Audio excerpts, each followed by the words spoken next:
Well, good afternoon from Berlin. My name is Andrew Gilmore, and a warm welcome to everybody who's joining us for our launch event for a paper on national dialogues and climate change.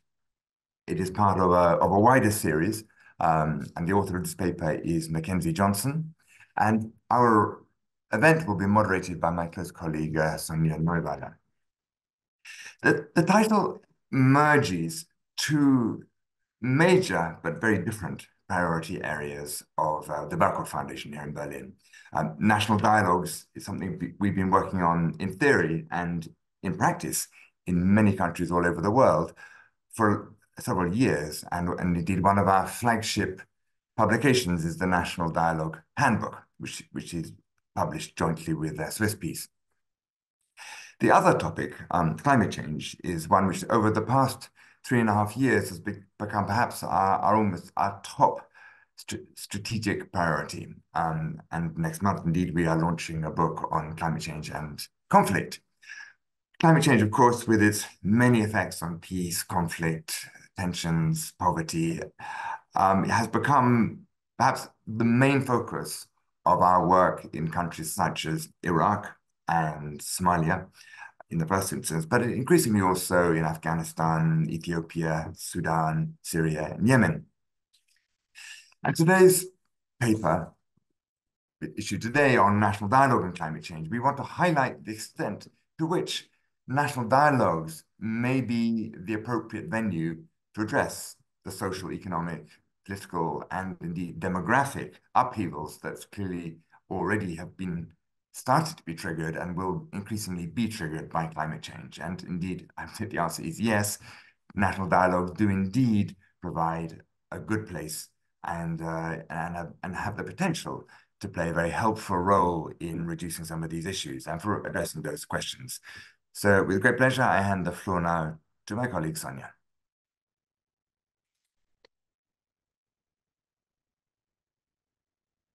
Thank you very much, Andrew, for the welcome, and also a very warm welcome and hello to everyone from my side. My name is Sonia Neuweiler. I'm a senior advisor with the Berkhoff Foundation, and I have the pleasure to lead you through today's event on our latest publication. So today's webinar is dedicated to exploring the linkages between climate change and national dialogues. But before we dive in, let me briefly give you a little bit of background about Berkhoff's way of looking at national dialogues. So national dialogues for us at Berkhoff are defined by a few key features and a few key characteristics that we often see in national dialogue processes. So on the one hand, we look at national dialogues as nationally owned political processes that are often or mostly driven by national political parties and elites. They aim at generating a basic consensus among a broad range of stakeholders. So usually they are more inclusive, or often they are more inclusive, involving the major political parties, but also other societal groups, at times also having quota for women, youth, civil society groups, etc. Thirdly, they do take place in times of a deep political crisis, many times in post-war situations, with the purpose to agree on a basic social contract after war and violence in situations of deep mistrust between different societal groups and parties. They often help redefining the state and institutional structure in political transition processes, or they can serve as a mechanism to manage tension and to avoid escalation and violence. National dialogues are often process-oriented. They have the aim of building a broad-based compromise that can be supported by a range of stakeholders and societal groups, and they aim to have a broad-based support for the outcomes. National dialogues, of course, need to be tailor-made to the specific crises they aim to address, and also to the context, to the characteristics, and to the countries they are conducted in.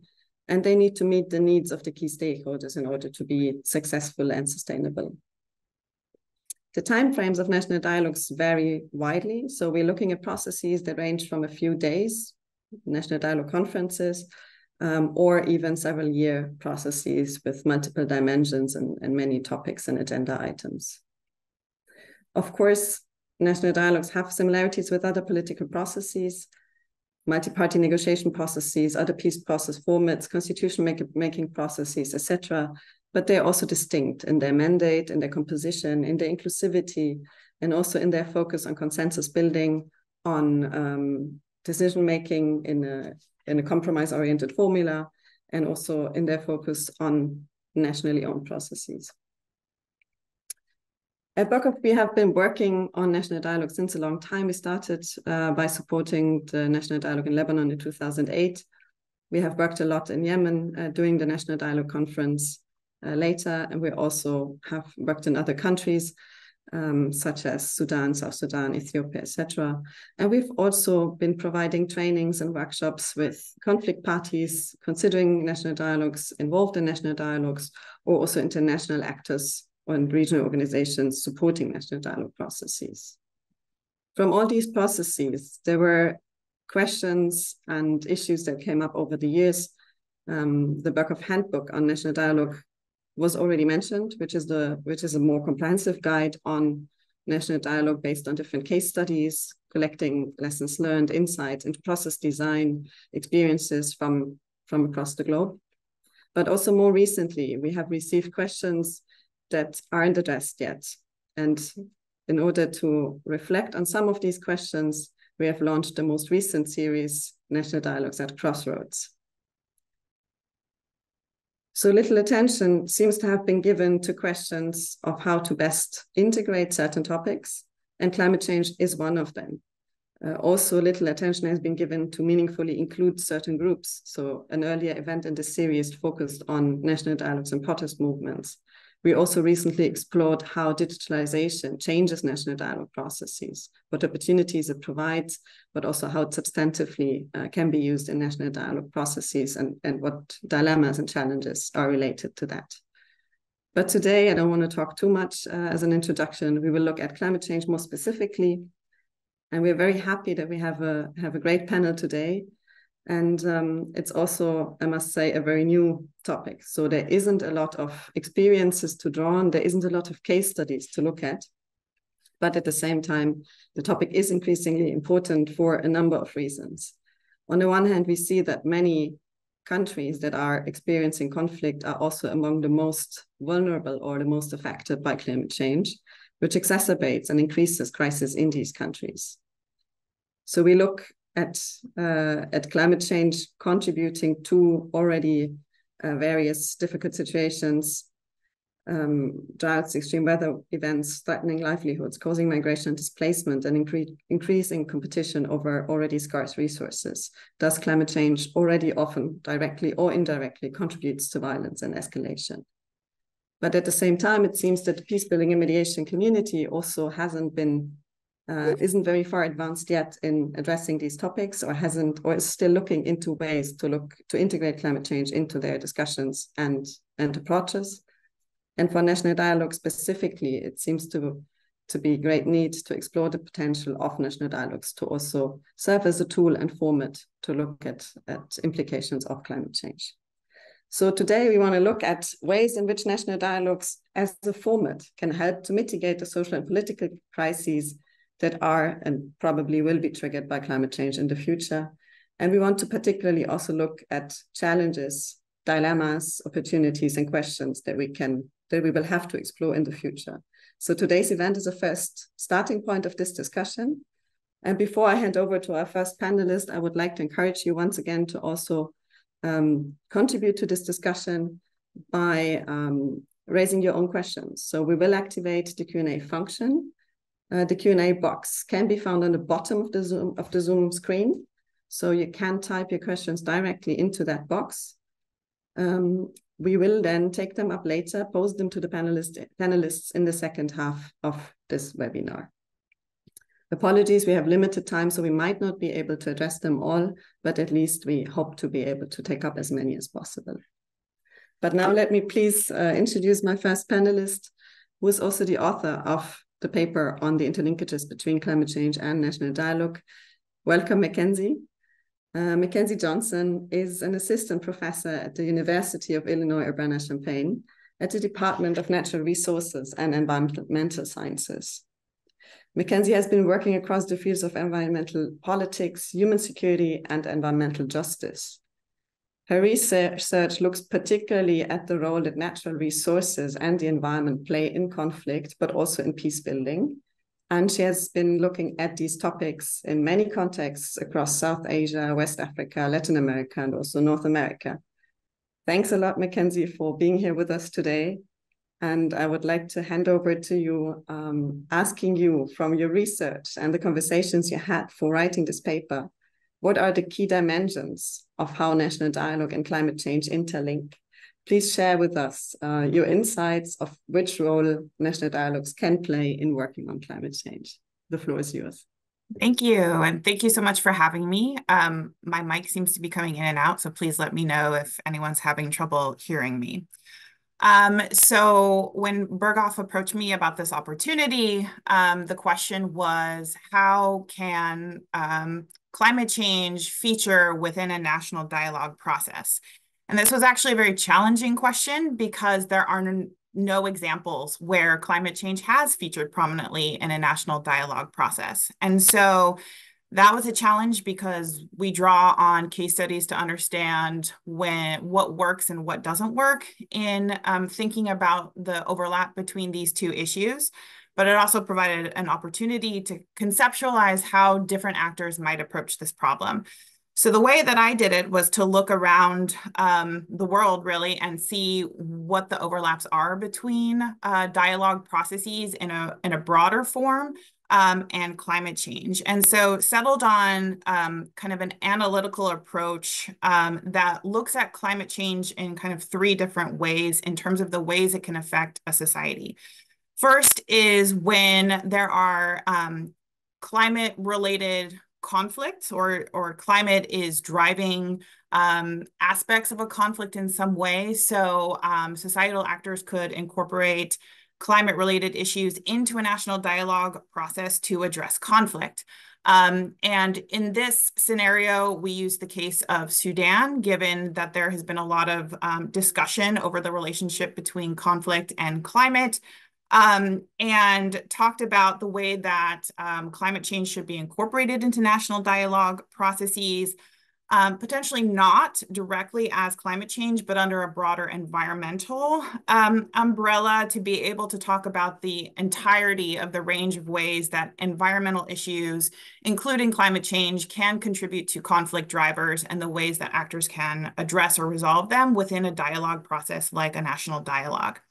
The second way that we envisioned this linkage between climate and national dialogues was through the idea of an energy transition. So many countries all over the world are thinking about how to transition to low carbon sources of energy. And this is creating both risks and opportunities as these transitions, pose to redistribute resources, risks, and opportunities in novel ways. And so here we thought about France and the Citizens Convention on Climate Change, given the way that recent tax on fuels had sparked instability and protests. And so thinking about using dialogue processes to negotiate or discuss the ways that society can go through a transition more equitably, or what should be prioritized and who should bear those burdens and receive benefits. So that was the second way in which we kind of envisioned this, where climate change actually acts as a catalyst for a national dialogue because of its potential to redistribute resources in something like an energy transition. The third way, the linkage that came up in this process was thinking about a lot of the social movements that we've been seeing of late, especially youth movements, indigenous movements, calls for systemic change that see climate change as both an existential threat, but also an opportunity to renegotiate unequal societal structures. And so for that case, in thinking about the way that climate change catalyzes calls for total systems change, we turned our attention to the case study of Chile and their constitutional council, the constitutional process, to understand, right, when there are massive calls for systemic change, how can you build an inclusive process to help negotiate through that change? What are the opportunities and what are the barriers? So to be clear, Sudan was the only true case of a national dialogue, and climate did not feature in that. So it was a little bit of a what would have happened, a counterfactual, if you will, of how could climate change have played a role in that. But we're drawing from case studies that are within dialogue processes that we can relate to a national dialogue process and that we might learn lessons from. And so that was the approach and how we conceptualized climate change and national dialogues kind of coming together within this space. Thank you very much, Mackenzie, also for comprehensively introducing these analytical distinctions of climate change and national dialogue interlinkages as a component, as a catalyst, but also as a driver for comprehensive systems change as three very different dimensions that, again, we have little experiences so far, but also all the more important to hear your insights and your research and so on. So let me please ask you also about the challenges you found in regards to these three different kinds of processes and how they're different and what you discovered from that. So, of course, with climate change, so in academic circles, we call climate change a super wicked problem because it brings up so many distributional, procedural recognition difficulties in terms of understanding the problem and addressing it. So in the context of a national dialogue specifically, some of the major challenges were related to, right, these different analytical categories. So in the area of conflict, it is no secret to anybody that this linkage between climate change and conflict has been very contentious. There has been a mountain of academic research on this. And while linkages have been established, right, these are not direct causal linkages. So while climate might affect conflict, those linkages are often very indirect, very hard to pin down. And so the major challenge of thinking about climate and conflict within the context of a national dialogue was, how do you include something like climate change with all of its contentious parts without providing an opportunity for political leaders or elites to kind of naturalize conflict as an outcome of climate change, right? That has been something that's been talked about extensively in Sudan, that the very opportunity to link these two things, climate change and conflict, gave political leaders an opportunity to say, it's not our fault, we can't do anything about it because climate change has driven this conflict, right? So thinking of one of the major challenges, how to incorporate this issue to actually allow people to discuss this, have dialogue on it, and think of and come up with different solutions, different kinds of like the renegotiating a social contract. And so this is where we, came up with the idea of subsuming climate change under something like environment to capture the broad range in which environmental issues contribute to conflict. In terms of all of these analytical categories, I think something that really stood out was the importance of procedural justice and inclusivity, right? So this produces opportunities in terms of enabling a lot of different kinds of social actors to contribute. And in the academic literature, we know that processes, when they are perceived as more just or fair in terms of process and procedure, different kinds of social groups are more likely to accept the outcomes from that process. So the idea of inclusivity with lots of people being able to participate and provide voice, that becomes a really important mechanism in the kind of overall legitimacy of the national dialogue. However, right, we also saw in this process that especially in France and Chile, so processes that were more inclusive, right, that becomes harder to manage because there are so many different voices with so many different viewpoints, especially on something as big as climate change, that there are new issues that come up. So issues of distributive conflict and kind of backlash to proposals for a redistribution of resources or a redistribution of power or agency. And then also managing the kind of trust and legitimacy of those processes, because how do you now incorporate a lot of different voices into these processes while maintaining kind of the overall legitimacy and trust of the entire process? So this is something that we saw in Chile, especially the difficulties in managing the kind of broadly inclusive participation and channeling it towards kind of systemic change. on top of that, climate change is such a technical issue that even though we need a lot of people to participate in order to kind of legitimize these processes, right, there needs to be a lot of technical support from climate change scientists, experts, policy experts. So this is something that we saw France do really well, where it provided the citizens that were part of the Citizen Convention lots of different resources from academics, policymakers, politicians, right? Lots of financial and material resources to kind of be able to engage in this process in a way that people felt like they could actually engage with the issues of climate change and make a substantive contribution. So it requires a lot of technical resources, which can be challenging depending on what the different contexts that you might be in and might be facing.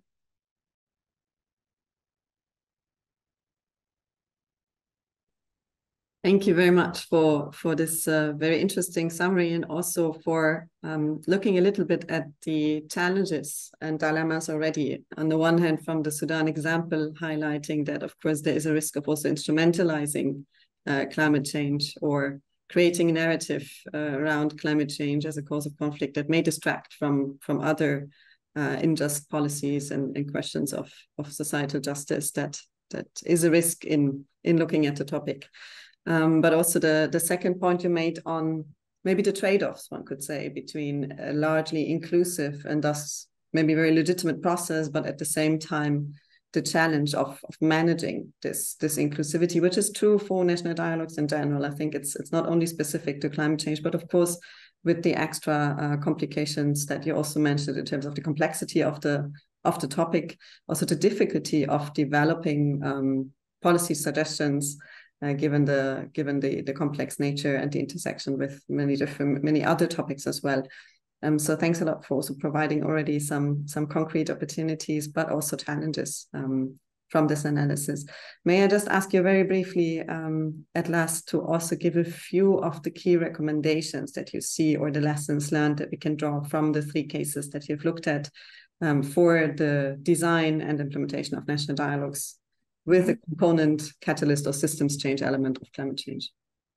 So I think the number one conclusion and recommendation of this paper is that for either as a catalyst or as a component of a national dialogue, right, dialogues are important for an issue like climate change, and especially inclusive dialogue. So we know that climate change poses a lot of distributional issues. It's going to impact societies it already is impacting societies, but in a variety of ways.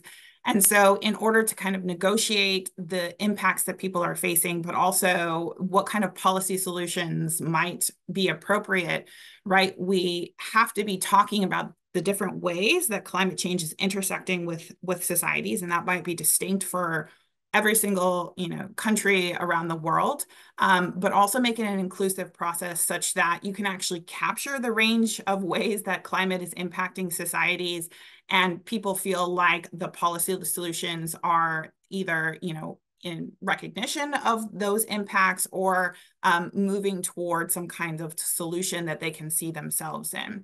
The second kind of major lesson that we saw was that typically dialogue processes which were inclusive but also sufficiently resourced were tended to be more successful. So I would say overall the kind of most successful case that we saw was in France, and that was because there was really a lot of buy-in from the government for that process, a lot of resources provided, both in terms of material resources, but also technical, right, knowledge support for those participants. And so in countries that might want to pursue this process, but where resources might be more difficult, it would be really helpful or something to think about for the international community to step in and help facilitate these processes, because they tend to run more smoothly with better participation and be more inclusive if they are sufficiently resourced. And then I think potentially thinking about challenges from these kinds of processes and the ways of addressing climate change is you have to be conflict ready. So dialogue processes address conflict, but they can also create conflict in the process. And so something that we saw in the Chilean case was that because of the inclusivity, because of how many people were participating, and it was a very broad, and they were, coming up with lots of amazing and intelligent and insightful ways to address these linkages between climate change and systems change. But it created a lot of distributional conflict because it created the potential for redistribution of resources, redistribution of power across societies. And so that was something that led to a backlash because I think the government was not prepared to kind of handle that distributional conflict or move it to a more productive place. And so if indeed you embark on these kind of dialogue processes, they do offer the potential for systemic change. And I think societies have to be ready for that and prepared when that kind of distributional conflict emerges about how that can be handled in a productive way.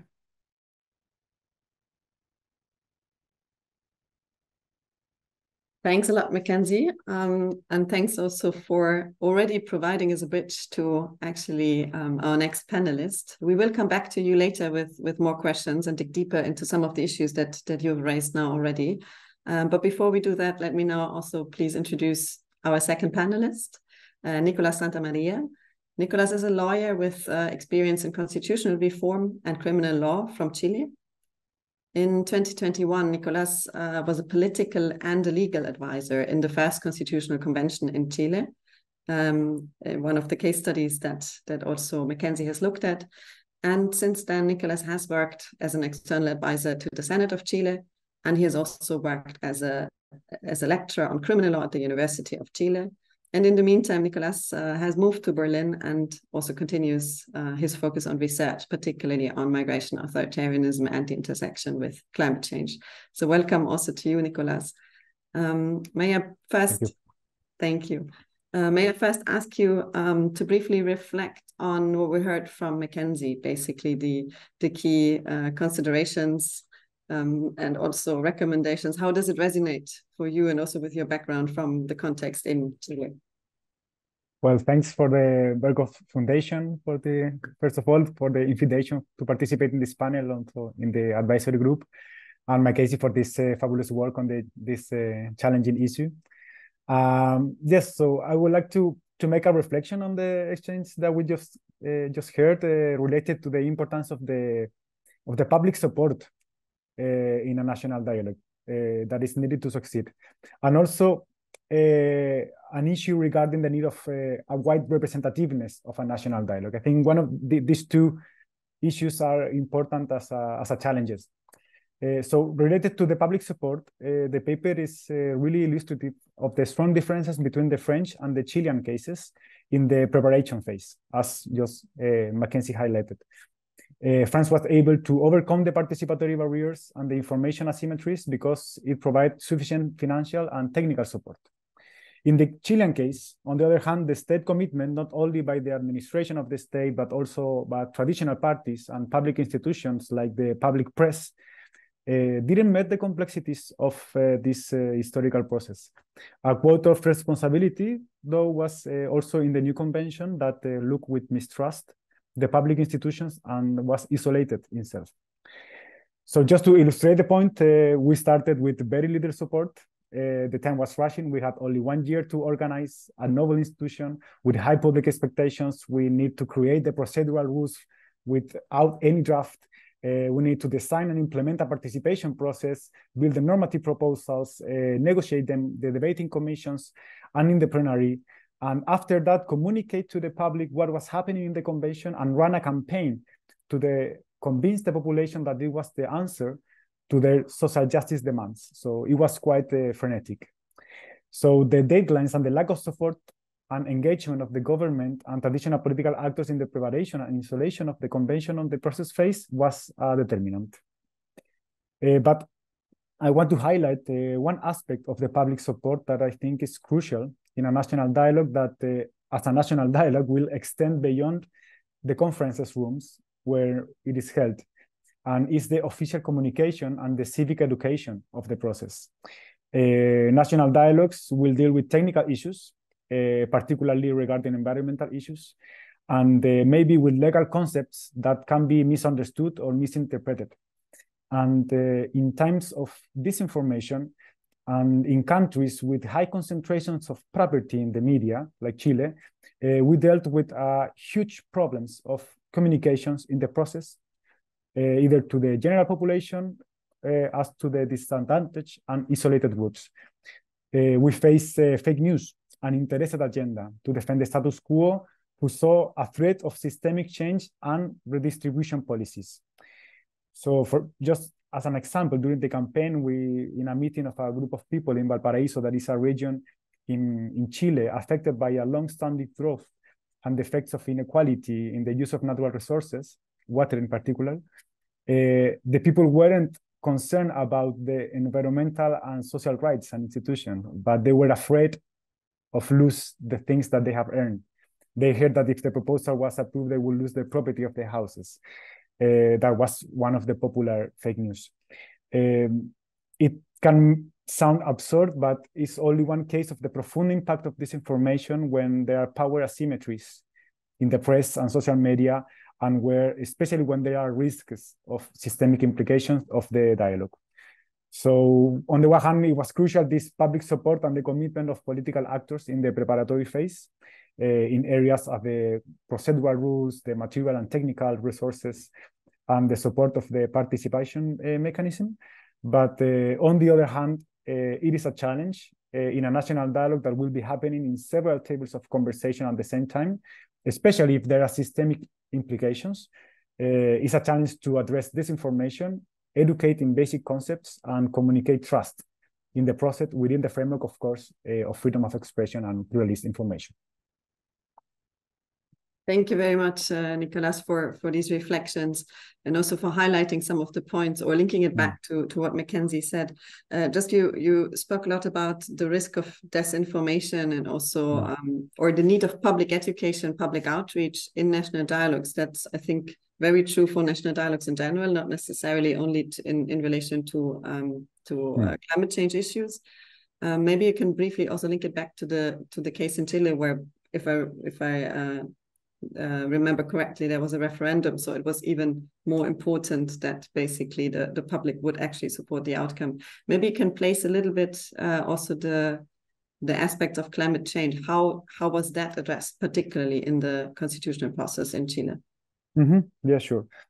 I will speak about it, but I want to link it also before with a question, because that is related of also an issue of what can we could have done differently in the case of Chile, and is related with the question of the representativeness of the process and the inclusion of the process. Because the case with the parallel of France, where the Yellow Vest movement was not identified as an important stakeholder, notwithstanding the opposition of the climate policies, in Chile, we have like a really exceptionally representative convention in terms of independence, socioeconomic background of delegates, the profession, regions, indigenous people, sexual orientation, and some of the participatory mechanisms were really a success in numbers of participants and diversity of proposals. But politically, most of the independents coincide with progressist positions, and the right wing didn't have any veto power, and the political parties had little influence. So the final proposal, that was the one that was on the plebiscite, didn't represent them, and that was a root problem. So sometimes inclusiveness is not enough to reach a solid consensus, and as the paper highlights, can even threat the political status quo and create, as happening in Chile, a sort of conservative exclusion that undermine the trust in the process and affects, of course, the final outcome. But the thing is that exclusion also can also happen in the other direction. Unfortunately, we also experienced that in Chile in a short period of time, because the second constitutional process that we just had last year, this time the democracy gave the majority to the right-wing parties, and they used the majority to exclude social movements, independents, and progressist parties in the negotiations. And this second proposal was also rejected in the last December. So I think this is a challenge for Democrats and challenge for the democratic design of the national dialogues, particularly when they are designed as an answer or reaction to a political crisis in times of polarization. Because it seems to be that we need that some stakeholders need to have some secure participation to align the incentives of political negotiation and to avoid the cooptation of the process by a group. And finally, to represent the common will in the long term of a country. So, as the Chilean case shows in both constitutional processes, the political will to engage in a dialogue is not enough, and without the need of the votes of your adversary to achieve the required majorities, there will be no enough political incentives to cross the bridge and reach consensus. But I don't want to only speak about these challenges, because also your question was directed about the opportunities to incorporate climate change and environmental issues into a national dialogue, and I think that helps me to end with a more optimistic also and share what I think it's worth to go for a national dialogue that is committed with the environmental issues, because I think that these are three short points. One thing is that a national dialogue allows us to channel the social unrest democratically. And this social unrest was intimately connected with environmental conflicts. And that avoids us an escalation and violence and instability in our country through this national dialogue, the referendum, and the participatory process. So we had problems of democracy, but quoting my president, the problems of democracy are solved with more democracy and not with less. And I think that's one of the examples. And it's particularly useful for environmental conflicts. And the other opportunity was inclusiveness, of course, because independent groups, indigenous communities, environmental activists in the areas that really were struggling with the consequences of climate change, they have an institutional place to write down their perspective in an original language and in a global South narrative as well. If it wasn't for this inclusiveness, we wouldn't end up recognizing, for example, the rights of nature, or the protection of animals, or the urgency to mitigating the climate change, or the protection of biodiversity, just to pick some examples. And because the environment was like a work in the process of the convention as a framework to analyze every proposal, knowing that environmental, social, and political aspects or challenges are really intertwined. So we identified principles as the interdependence of people with the nature. When I work, for example, in the Fundamental Rights Committee, the environmental perspective opened up a lot of possibilities and elements in the right of property, housing, in the right to city, health, education, the access to information. And we needed to think and to create also new institutions that answer to these rights and these principles, like a nature ombudsman, a new legal statute for the natural commons, etc. So, yeah, I just want to end up that this Chilean case and the paper illustrates that the possibilities to receive new inputs from civil society to update and to reinvigorate our social contracts that reflect the wishes, the identity, and the culture of a country, the possibilities are huge. So even if the proposal was rejected, that rejection that also responds to different other factors, the national dialogue allowed to set an environmental agenda, to high consciousness, give place to innovation, create political consensus among actors that before of the national dialogue didn't consider the environmental agenda with such importance. Thank you so much, Nicholas. It's fascinating, actually, how fundamentally this process, but also this discussion, changed the way the discussions would be framed, but also how to define actually the relations to nature, to environment, to rights-based approaches, to biodiversity. So a very comprehensive discussion, very comprehensive look at things, and also a very intricate relation with social justice demands in the way to actually discuss a more just and more fair distribution of resources and relationship with nature. and the environment. Before we go more into Chile, I think we can come back later, also depending on what questions we will receive. So everyone is please encouraged to also post your questions in the Q&A. But we want to also now move to our third panelist. Thanks for Paulina Torme to also join us today. Paulina, as well as Nicolas, have been serving on an advisory board for the publication of this paper and have already contributed also in discussing some of the key questions in advance of the publication and during the research process. Thanks, Paulina, for joining us today. Paulina is working at the United Nations Mediation Support Unit, the MSU. There, she's providing support to peace and dialogue processes in the Middle East and Afghanistan mostly. And she has led the MSU's thematic work on the implications of climate change on mediation and peace processes, supporting UN offices in the strategic planning, in the process design, and thinking about how to incorporate climate change considerations in their process support. So it's great to have you here today, Paulina. May I also ask you first to reflect a little bit on what you heard so far in the discussions, which points resonate with you and strike you as relevant from also the context of your work? Thank you, Sonia. Thank you for inviting me, and thanks to Mackenzie and everyone for putting together such a comprehensive paper on this topic. Just as you said, Sonia, at the beginning, it's a relatively new area for us in peacemaking.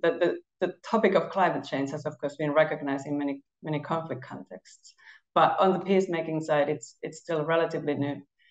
And in the UN, I think we have so far seen more openness to discussing climate change and issues related to environment in the local level dialogues.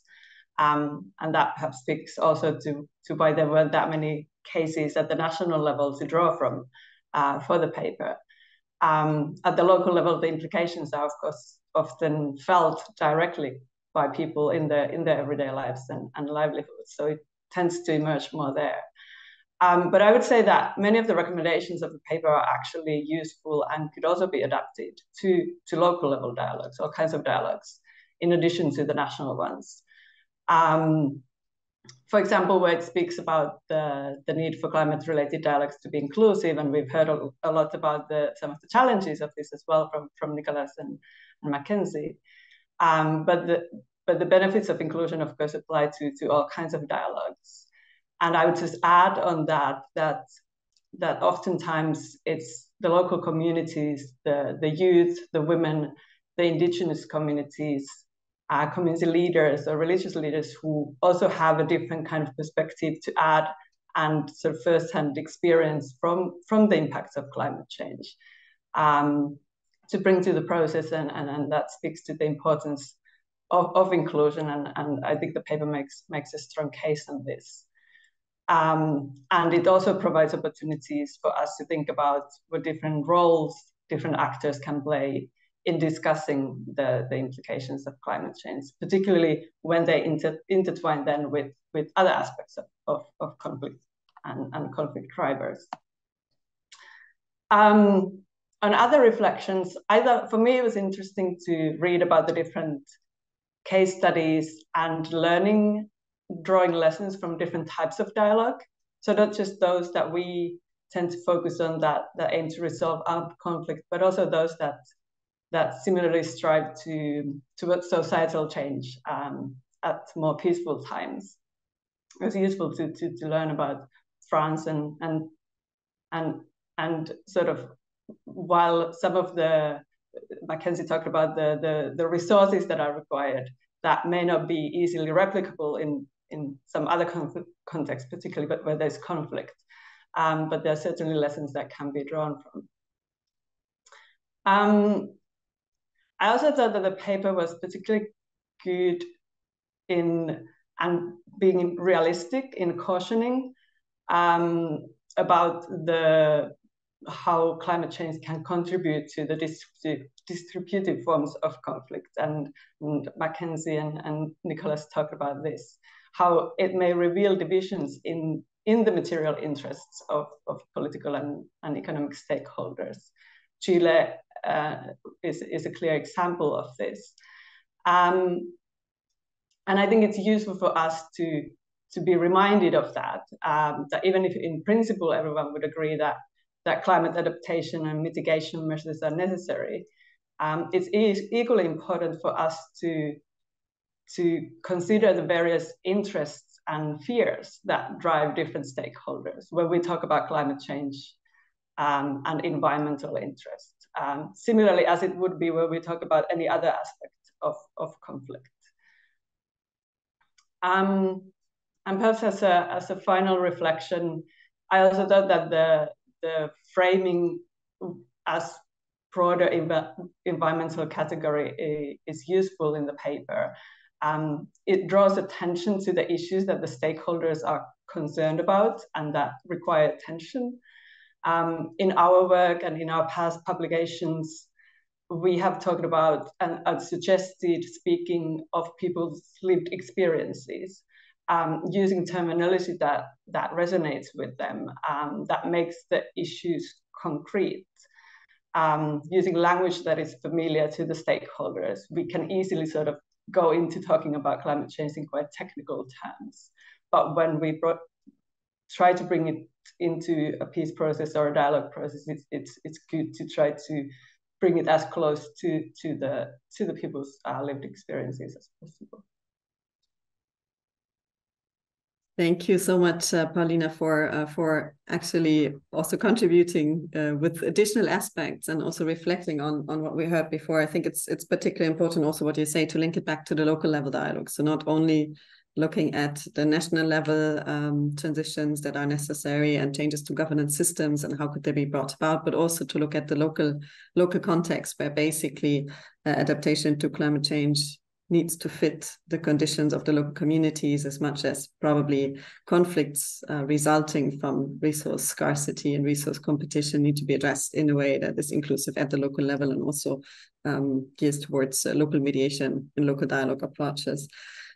Also, just another aspect you highlighted, I think that is sometimes not so strongly focused on is the importance of the dialogue element basically in the whole adaptation discussion that might sometimes not be so much focused on, given its also key relation to distributive justice questions of who basically shoulders the burden and how are costs allocated and how are basically complex transitions managed, among many other points that you raised. Let me just also briefly ask you again, from your experience at the UN, how do you see basically the chances for international support in this area, or not only the chances, but maybe also the challenges? Or what are your reflections on international support to climate change in national dialogue frameworks? Thank you. I think there are, I mean, it's in a way, it's difficult almost for us in many contexts now to think about peace processes without thinking about the implications of climate change on the conflict and on ways to resolve it. Just like you highlighted at the start, it is, you know, for example, from the UN perspective, the majority of the UN peacekeeping operations, special political missions, peace and development advisors, they operate in highly climate vulnerable contexts. So it's something that comes through.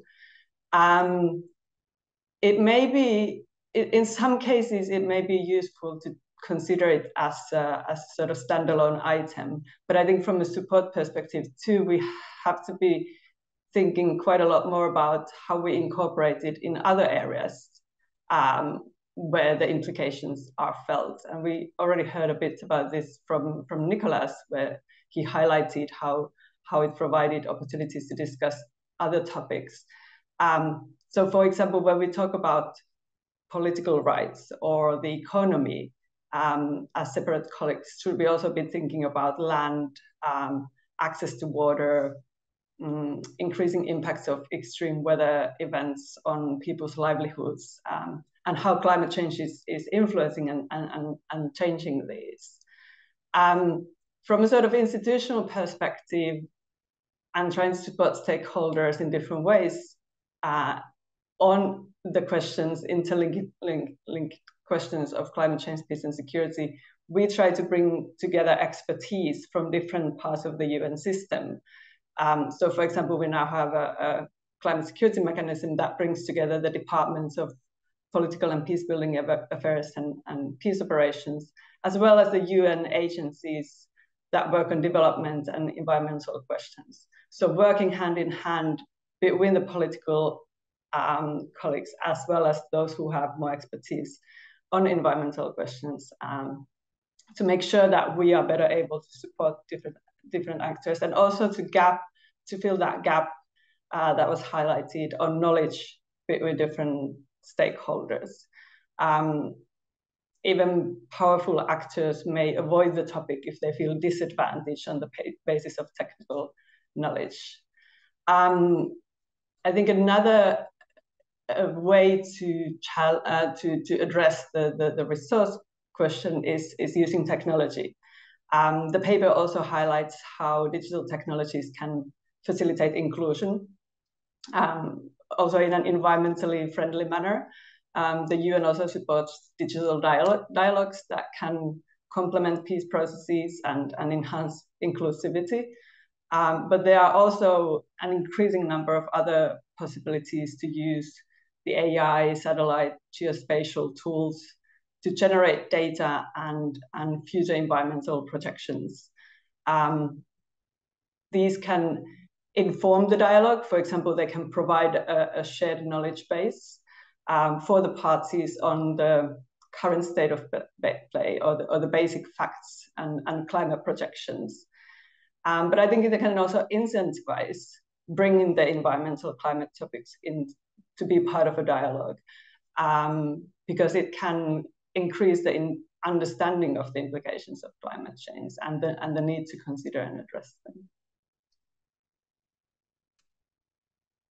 Thank you so much, Paulina, also for linking back to a few aspects that we discussed before, but also kind of relate to the different UN agencies working together, and thereby also allowing for a more comprehensive maybe support process, but also the key question of resources and the importance of a sufficiently resourced national dialogue as highlighted by Nicolas, as well as the information asymmetry, where probably UN expertise and support can help addressing some of the challenges, but where also tech solutions can make a big difference, also in terms of providing different platforms and allowing for sharing information and expertise, etc. Thank you very much. I would like to now also give back the floor to Mackenzie to respond to some of the issues that you heard, but also if I may ask you to take up one of the questions from our audience. Particularly in this case, I would like to ask you about the applicability of national dialogue as a framework to address climate change impact also in Europe or the US. I think there was a specific question also to what extent you see that as a suitable format or as a relevant format, and how you would apply this.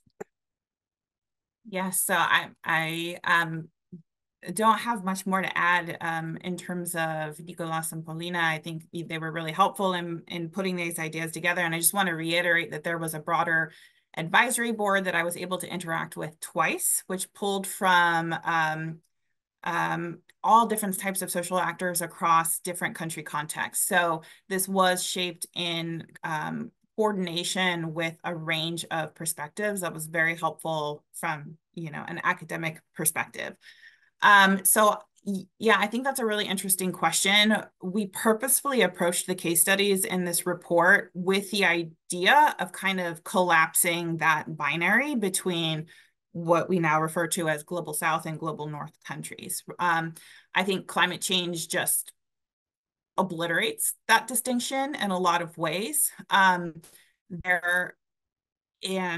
increasingly, we're going to have to approach this as the way that all of the countries everywhere around the globe need to have these kinds of conversations, right? I think the United States in particular is a very good example of a country that is facing a lot of distributional conflict over the ways that climate and environmental issues are reshaping understandings of the social contract and understandings of political leadership and what it is that political leaders are supposed to do. So in no way do I necessarily see a distinction. I think there are, each country is going to face unique challenges in terms of its socio-political history, its environmental context, the ecological conditions that it's facing, and its place in kind of the historical development of the world. And maybe that's my academic perspective coming out, but increasingly, I just, and perhaps this is also a result of me kind of taking research that I've done in West Africa and South Asia and doing similar kind of work in the Midwestern United States. And increasingly, I see the same sorts of issues popping up. So in no way is this intended to be kind of prescriptive to industrializing countries, that these are the countries that need to have these kinds of conversations, right? France, increasingly we're seeing dialogues in the UK, in certain areas of the United States. So these are approaches that are seen as really critical to addressing the impacts that climate change is, or the challenges that come with climate change.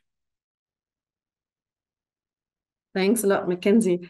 I will now take one more question from the chat and also ask you, Nicolas, if you could briefly share your reflections. There is a question about inclusivity. You've spoken a lot about that, and also Paulina mentioned the importance of actually making sure that the discussion about climate change as part of national dialogues resonates with how people in a certain context perceive basically the problems, and not to make it impose as a certain agenda from external stakeholders. But how do you see the chances to include those groups who are directly affected by climate change as part of national dialogues on the topic? Thank you. Yes, thank you for the question. I think that's it's crucial. I mean, at least in our case, the environmental conflicts were intimately entangled with the social unrest that trigger all the constitutional process. And in the elections of the delegates, the ecological leaders or the activists, environmental activists, were a really important group. In fact, there was a group within the convention called the eco-constituyentes, so the ecological delegates, that they were like a really influential group among all the different committees. However, this inclusivity was also a challenge because the big influence that they have, or then the proposals were needed to be moderated in order to be accepted for a wide political actors. So I think it's totally necessary to include it, but of course there's some challenges. Otherwise, the convention was only a response or like an answer to this environmental conflict, but didn't respond to all the different interests that have the country. And if I may also respond to this question that is in question and answer regarding the impact of global of climate change, in the rejection of the proposal, I would say that was not the main driver. In fact, the recognition of the climate emergency, there was a declaration in the process that was signed out by 137 delegates out of 150. So it was quite a majority. There was always a part of conservative or some groups of people that have still some problems with the concept of climate change, but in our case was really a consensus. The thing was in the distribution policies that came in consequence of some rules of the new proposal, and in there was more discrepancies, especially in terms of the new status of water or in some mineral resources. But that's like a more comprehensive framework, not only climate change. Thank you so much.